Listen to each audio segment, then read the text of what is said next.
A paz do Senhor, estamos aqui mais uma vez para mais um estudo bíblico. Nesta segunda-feira, estamos aqui dando continuação no estudo bíblico do Evangelho de Marcos, né? Já estamos no capítulo 9 e 10 e vamos estudar a palavra, vamos buscar conhecimento, porque o Senhor quer nos ensinar, né?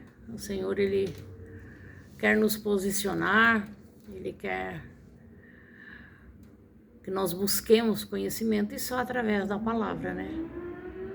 Conhecer tudo aquilo que Jesus fez durante o seu ministério aqui, a chamada dos seus discípulos e tudo mais, né? Até o momento que Ele foi para o Pai e deixou a promessa de enviar o Espírito Santo Consolador. Vamos lá? Vamos orar, né? Querido Pai, nós estamos aqui, Senhor, na Tua presença, mais uma vez, Senhor, para um estudo bíblico. Nos dê sabedoria, nos dê entendimento, abra nossa mente, Senhor, para que nós possamos aprender, ó Deus, aquilo que o Senhor quer nos ensinar. Muito obrigado por tudo. Em nome de Jesus, amém. Glória a Deus. Estamos aqui no capítulo 9. Que ótimo, né?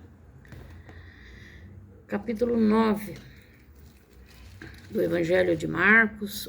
Em Marcos são 16 capítulos. Não é um livro, é bem menor que Mateus, que Lucas, mas é cheio de conhecimento. Cheio de conhecimento. Marcos relata fato que só ele relata, né? Nenhum dos outros evangelhos relata. Tem fatos que são os mesmos, mas tem fato que Marcos relata aqui, que só o Evangelho de Marcos é relatado. Não é mesmo?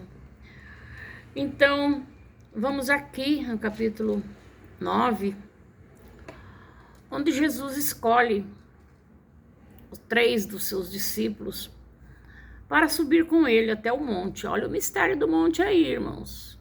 Olha o mistério do monte. Quem aí de vocês já subiu no monte para orar? No monte tem mistério.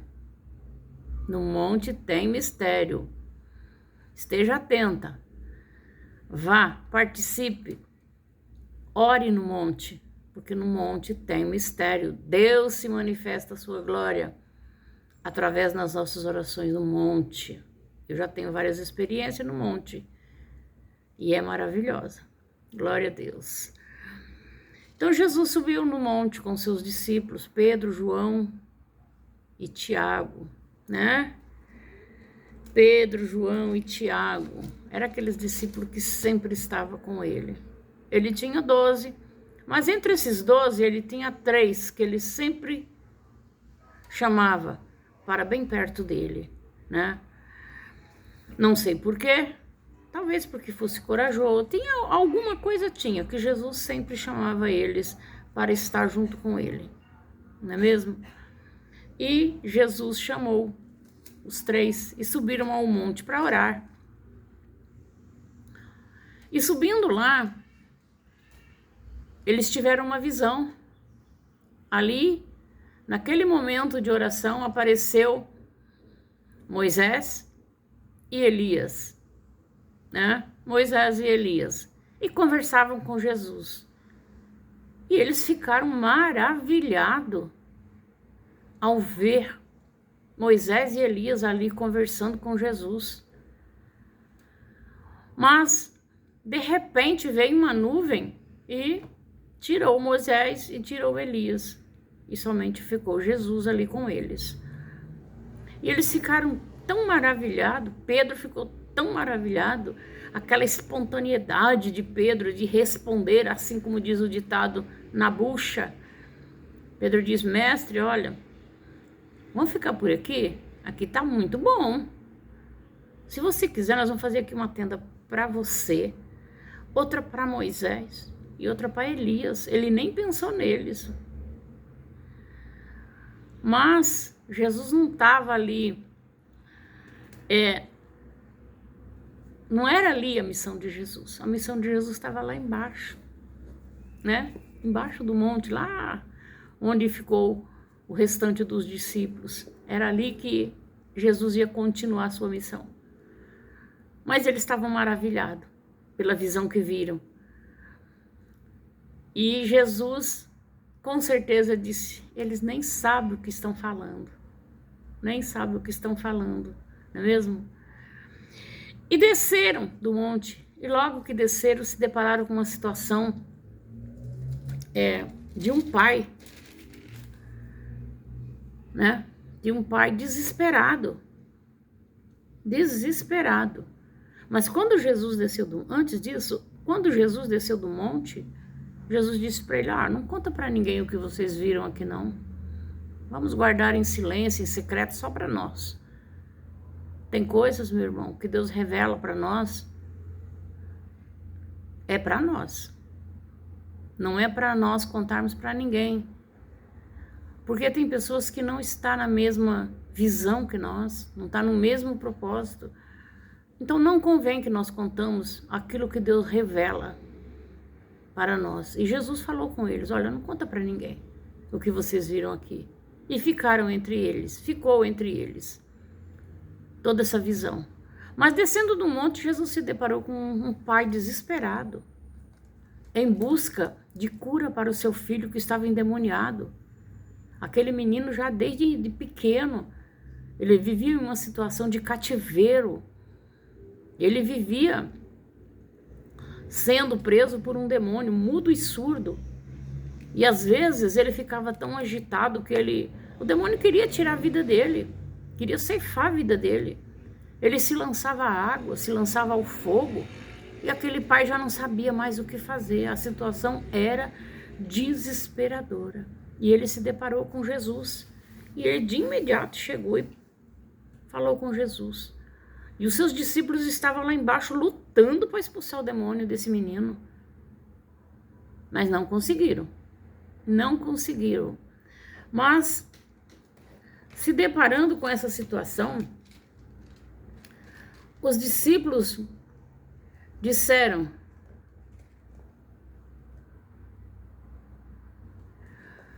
para Jesus: olha, nós estamos aqui lutando para expulsar esse demônio e não conseguimos. Mas Jesus teve uma resposta bem precisa para eles. Jesus tem uma resposta bem precisa para ele. Esta casta de demônio, ela só sai com jejum e oração. Não é assim você chegar e falar com ele e ele ir embora, não.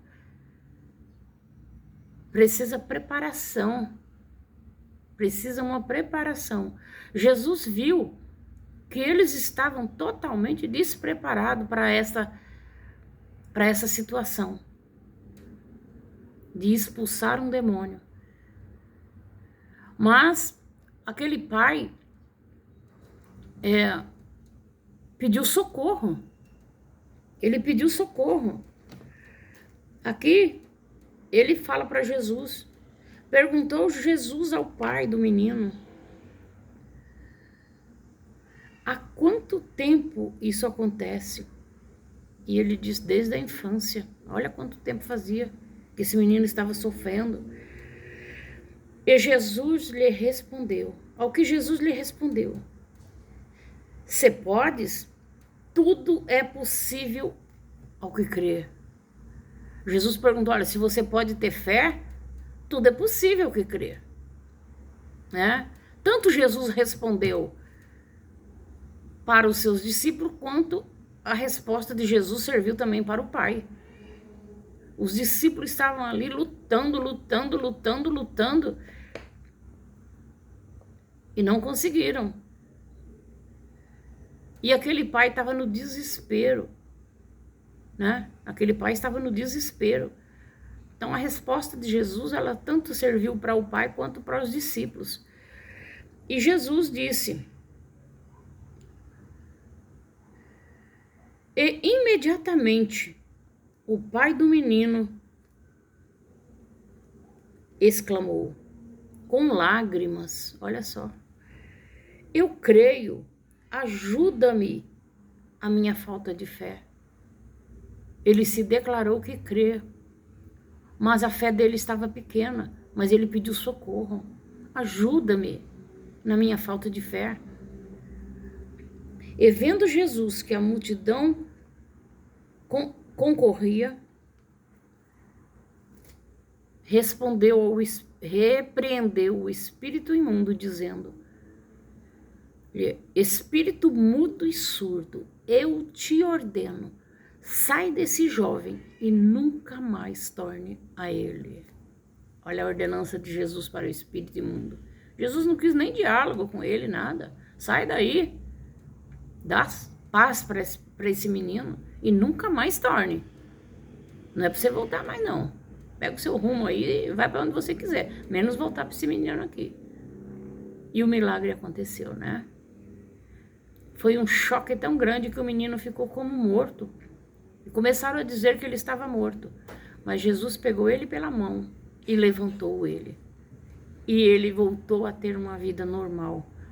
E grande foi a alegria daquele pai ao ver do que o filho dele foi liberto.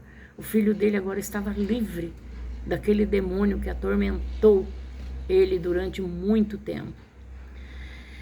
E Jesus de novo prendiz a sua morte para os discípulos. Jesus de novo volta a dizer para os discípulos: olha, eu tenho que ir para a cruz, eu tenho que ir para Jerusalém e ali eu vou para a cruz.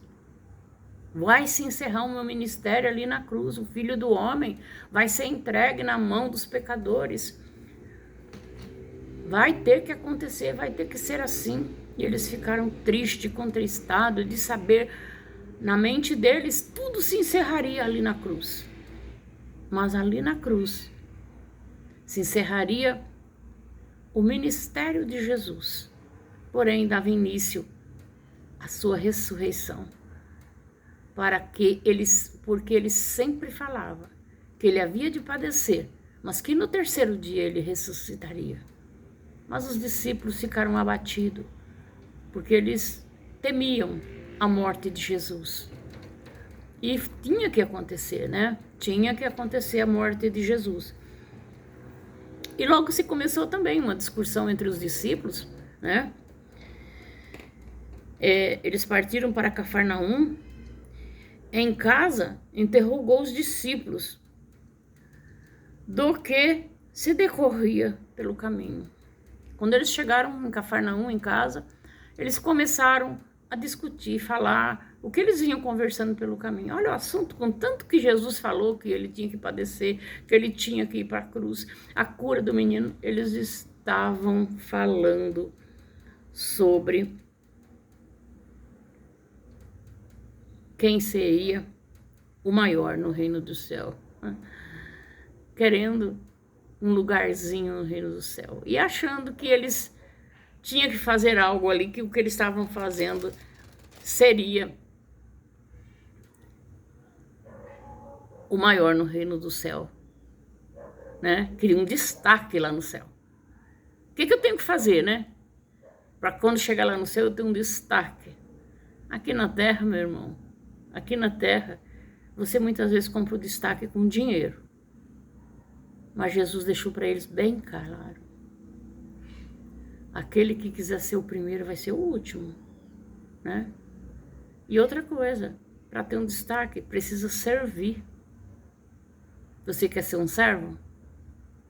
Quer servir? Então, é por aí, viu?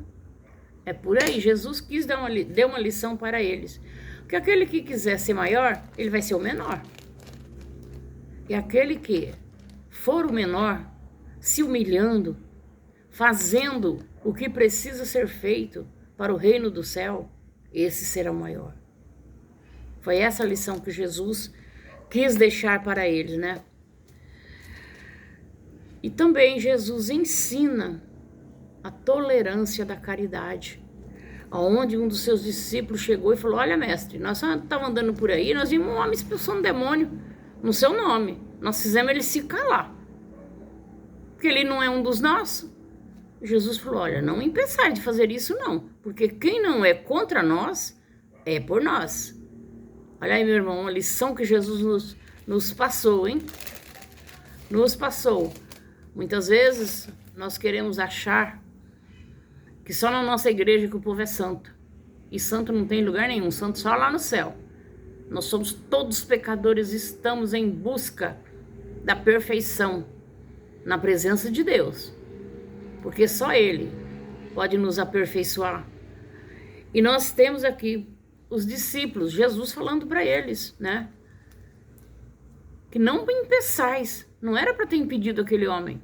Porque se ele não está contra eles, está a favor deles. Está fazendo aquilo que Deus quer que faça. E isso deixou uma grande lição, tanto para eles naqueles dias, quanto para nós aqui nos dias de hoje. E também Jesus disse, novamente Jesus ensinando para eles, olha, vocês são sal da terra, viu? Vocês são sal da terra. E se vocês fizerem uma comida e não colocar sal, essa comida não presta para comer. Se você fizer uma comida, colocar pouco sal, vai ficar muito ruim. Tem que ser na medida certa e tem que colocar o sal na medida certa para você se alimentar bem. E Jesus falou, vocês não podem passar e nem faltar, tem que ser na medida. E essa medida tem que ser encontrada através da palavra, do buscar em Deus. Nem mais e nem menos, é na medida, mas tem que ser sal. E Jesus também diz, ele atravessa o Jordão e foi para o território da Judéia, além do Jordão. E outra vez a multidão se reunia junto dele e de novo ele ensinava segundo o seu costume. Ensinava sobre o divórcio, porque naquela época o divórcio pegou muito forte, né? E os escribas e fariseus, eles queriam pegar Jesus em situações onde Jesus não pudesse ter resposta, para que eles pudessem acusar Jesus de algo. Mas Jesus estava sempre preparado com a resposta para eles ouvirem, não o que eles queriam, mas o que precisava ouvir. E eles iam não porque queriam ouvir a Jesus, eles iam porque eles estavam tentando pegar Jesus em alguma falha. Mas todas as vezes que eles tentavam fazer isso, eles saíam frustrados, porque Jesus, ele tinha resposta para tudo. Tinha resposta para tudo e para todos. De uma forma, de outra, ele nunca deixava ninguém sem resposta. Como nos dias de hoje, né? Jesus nunca nos deixa sem resposta. Aquilo que queremos ouvir. E muitas vezes o que nós não queremos ouvir, mas precisamos ouvir. E é isso aí. E vamos lá. E ficavam sobremodo maravilhados, né? Jesus ensinando para o povo, para os discípulos, para aquela grande multidão. Jesus sempre se assentou com eles e passando para eles, ensinando a palavra, mostrando de uma forma tão clara, muitas vezes por parábola, para que eles também entendessem, buscassem entendimento. Então, Jesus dizia para eles. E outra vez, para aquela multidão, Jesus tornou falar sobre a sua morte, que ele tinha que morrer, já preparando para eles, aquela multidão, para tudo que ia acontecer. Mesmo não entendendo, mas ele falava. A multidão seguia Jesus, na maioria, era por causa de milagres, porque sabia que onde Jesus estava, havia milagres. Mas, na verdade, eles estavam somente atrás de milagre, não estavam atrás de conhecimento da palavra. E por isso se achava uma grande multidão. Não é diferente dos dias de hoje, né, meus irmãos? São poucos aqueles que chegam até Jesus em busca de água, de pão, na maioria das vezes, chegam porque sabe que onde Jesus está, há milagre. E foi assim. O pedido de Tiago e João,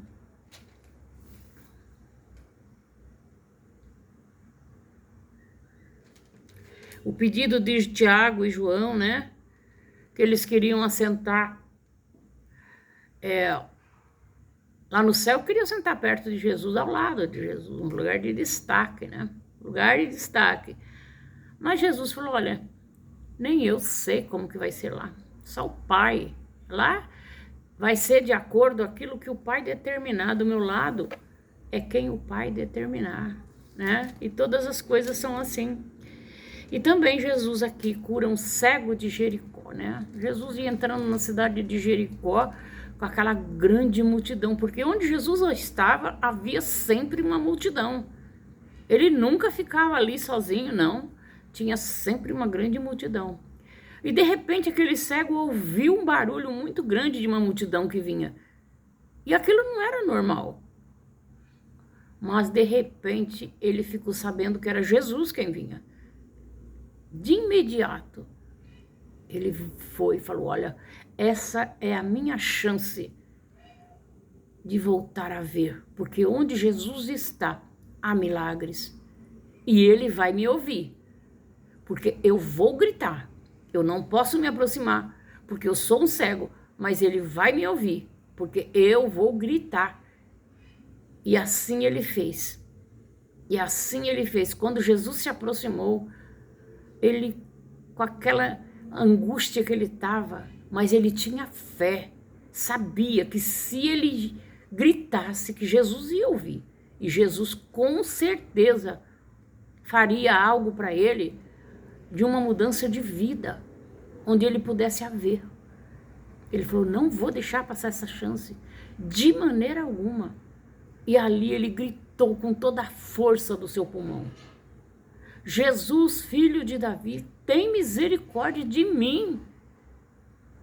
Mas aquela multidão, alguém ali, talvez até os discípulos mesmo, falasse para aquele homem, acalma, fica quieto. E no teu silêncio aí, você vai encontrar alguém que te consola. Mas ele gritava mais alto, Jesus, filho de Davi, tem misericórdia de mim. Eu preciso de um milagre. Jesus parou, ouviu a voz daquele homem e disse para os discípulos, olha, vai buscar aquele homem lá. E foram. E quando falaram com ele que Jesus estava chamando ele largou a capa dele de mendigo, de cego, de pedidor de esmola, porque todos que estavam na situação que ele estava tinham uma capa para ser reconhecido. Ele largou aquela capa e acompanhou os homens. E quando ele chegou, Jesus disse para ele, o que queres que eu te faça? Com certeza Jesus já sabia o que aquele homem queria, mas Jesus queria ouvir da boca dele o pedido dele. O que queres que eu te faça? E ele disse, mestre, eu quero ver a tua graça. E Jesus, olhando para aquele homem, Jesus falou, então vê e vai em paz, porque a tua fé te salvou. Aquele homem não somente recebeu, naquele momento, a sua visão física, mas também a sua visão dos olhos do Espírito, os olhos espirituais. E foi grande o mover naquele momento e a transformação na vida daquele homem. Meu irmão, quando houver oportunidade, grite. Quando você quiser algo, grite, tá? Tem momento que você precisa gritar, viu? Tem momento que você precisa gritar. Não é porque Jesus não está ouvindo, é porque o barulho da multidão é grande. E sua voz tem que ultrapassar o barulho da multidão. E Jesus vai te ouvir. E vai fazer algo inesperado na sua vida. Creia. e Deus vai fazer algo maravilhoso, tanto na tua vida como na minha vida. Que Deus em Cristo nos abençoe. Até a próxima segunda-feira, se o Senhor nos permitir, em nome de Jesus. Amém.